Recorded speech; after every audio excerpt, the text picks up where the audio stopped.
Coucou les lecteurs et les lectrices, j'espère que vous allez bien. On se retrouve aujourd'hui pour parler bouquins. Et oui, ça faisait un petit bout de temps, désolée, en février-mars je vous ai rien présenté. Mais pour tout vous avouer, je me suis lancée dans une lecture qui m'a laissé un peu perplexe. L'histoire est sympa, mais j'accroche pas spécialement. Mais ça c'est une autre histoire, il faut que je termine pour vous le présenter. Aujourd'hui on revient sur le deuxième tome d'une trilogie que j'avais commencé à vous présenter l'année dernière et d'une autrice française que j'adore tout particulièrement. Ce n'est autre que Alexiane de Lys, avec sa trilogie de sang, d'écume et de glace, et le tome 2, Légende, aux éditions Michel Lafon. Alors avant de vous parler un petit peu plus en profondeur de ce tome 2 là, si vous n'avez pas commencé à lire le tome 1 ou que vous ne connaissez pas du tout de sang, d'écume et de glace, je vous invite à aller voir ma première vidéo pour pas vous spoil vraiment sur l'histoire, même si en général quand je vous présente les livres, je vous parle pas réellement du contenu pour que vous gardiez la surprise pour vous-même. Bref, je vous présente rapidement le visuel de ce livre qui est juste sublime. Donc le premier tome, sur l'image, on avait l'héroïne féminine Perséphone, et cette fois-ci on a l'héros masculin, Méwen. Donc vraiment, le visuel des livres est vraiment juste sublime. Je vous lis le résumé et je vous en parle juste après. De sang, d'écume et de glace, livre 2, Légende. Depuis que Perséphone connaît la vérité sur ses origines, son univers tout entier est bouleversé.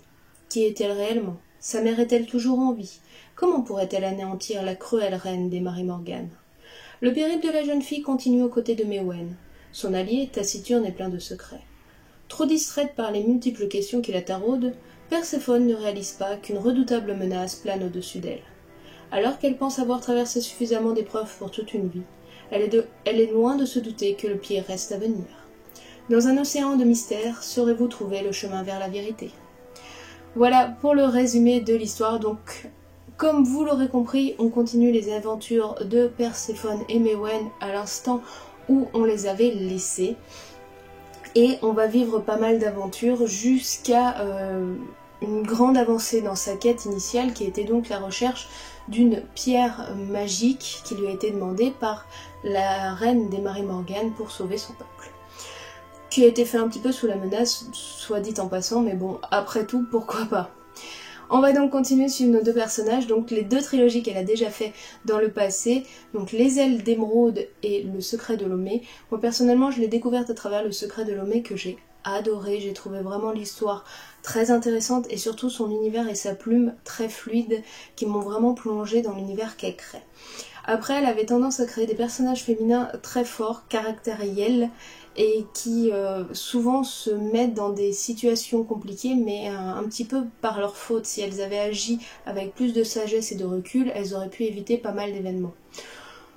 Cette fois-ci, je trouve que le personnage féminin a pris beaucoup plus en sagesse. Elle cherche quand même beaucoup à se protéger plutôt qu'à rentrer dans le tas et à faire les 400 coups pour arriver à ses fins. Elle lui arrive des choses qui sont quand même très très dures à chaque fois, et elle arrive à chaque fois à s'en sortir grâce à ses compagnons et à son courage.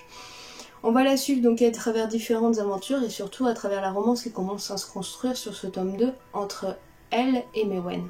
Bien qu'il semble y avoir quelque chose d'assez fort entre eux, ça semble être expliqué par un événement ou un phénomène qui a lieu entre Sirène et qui rend donc la chose possible et qui va encore la faire douter de ses sentiments. Ce que j'aime beaucoup dans les constructions romantiques d'Alexiane de Lys, c'est que c'est pas facile, c'est pas parce qu'on se rencontre et qu'on semble vivre des aventures ensemble et avoir des choses en commun que forcément ça colle et la romance est là. Là on voit bien qu'il y a des difficultés, etc. qui se font et que la romance a beau se construire et avoir des moments importants de partage et de bons moments, et ben tout n'est pas forcément inné et tout n'est pas forcément facile. Et on va donc la suivre elle à travers tous ses périples. On est vraiment concentré sur le personnage de Perséphone et de ce qu'elle ressent et autres. L'histoire est vraiment tournée autour d'elle. Et on va continuer ses aventures, et donc cette fois-ci dans ce roman-là, il lui arrive quand même pas mal de choses assez dures.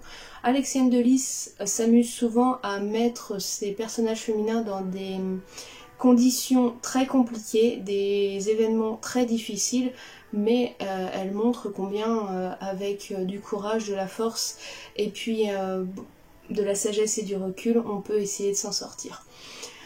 L'histoire, le tome 2 est vraiment juste là pour accompagner la suite de la quête. On sent bien qu'on reprenait un moment, un instant clé, et on finit sur un instant clé aussi à la fin de ce roman-là, qui va nous amener sur toute la suite de l'histoire et tout ce qu'il y a d'important. Après, comme je disais lors de ma présentation du tome 1, du Alexienne de Lys, quand vous avez lu les premières trilogies, donc Les Ailes d'Émeraude et Le Secret de Lomé, vous allez retrouver beaucoup de choses qui se sont passées. Sauf qu'on a juste changé l'environnement, les personnages et les choses comme ça, mais réellement, ces lignes de conduite, ces fils rouges à elles sont toujours là. On a toujours un personnage féminin très fort, très central, qui tombe un peu dans l'aventure par hasard, mais qui va tout faire pour réussir à accomplir ce qu'elle souhaite. Un personnage masculin plutôt torturé, qui a vécu des choses très difficiles, mais qui est très protecteur en général. Et puis un entourage autour de la jeune fille qui est souvent très fort, etc. Là, gros coup de cœur sur la figure paternelle du roman pour la jeune fille, que je trouve en fait très attachant, qu'on décrit comme quelqu'un de très dur, très froid, mais qui, faut pas oublier, au sein du peuple des sirènes, les hommes ne sont rien, souvent ils sont servis. Ils sont utilisés comme serviteurs ou main-d'œuvre, etc. Et c'est les femmes qui dominent et qui règnent, qu'importe dans quel peuple vous êtes né, les sirènes femelles dominent les sirènes mâles. Et savoir que son père, la jeune fille, a pris une telle ampleur, une telle place dans la société est très impressionnant, et quand on voit son caractère et sa façon d'agir, c'est encore plus intéressant de le découvrir ainsi. Beaucoup de mystères et de secrets autour du personnage, de la représentation maternelle de la jeune fille. C'est très compliqué cette relation-là.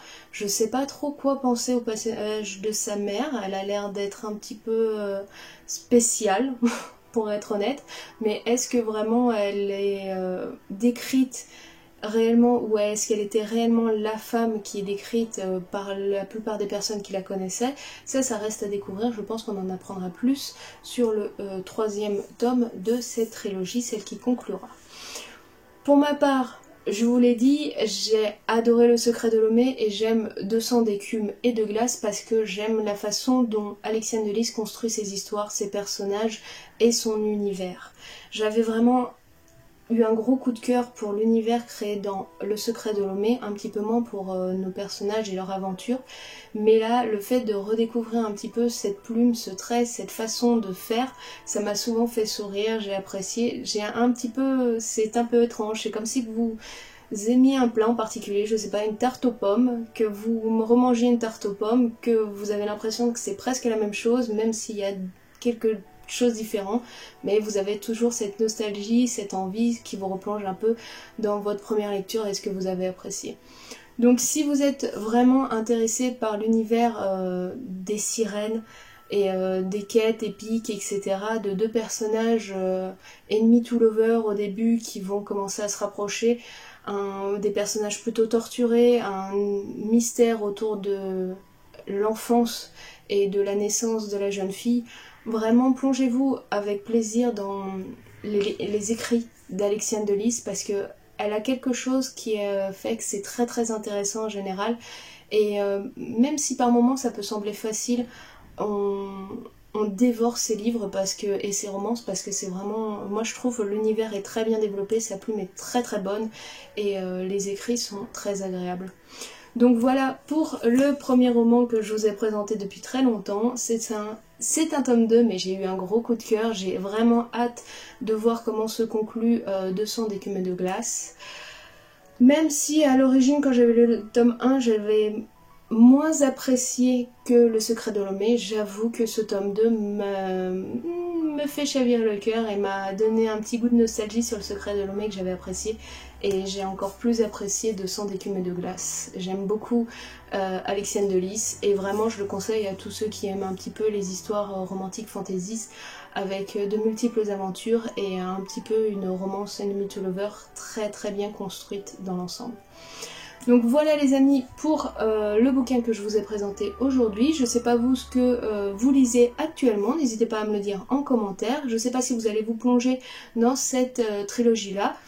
bah bon courage, hein. Ce tome 2 est un petit peu moins épais que le premier, je crois que le premier faisait presque 600 pages, là on doit être autour de 400 pages, mais comme je vous dis, celui-là fait vraiment le lien entre le premier tome et à mon avis le troisième tome, mais ça reste une très belle aventure à vivre aux côtés de Perséphone et Mewen.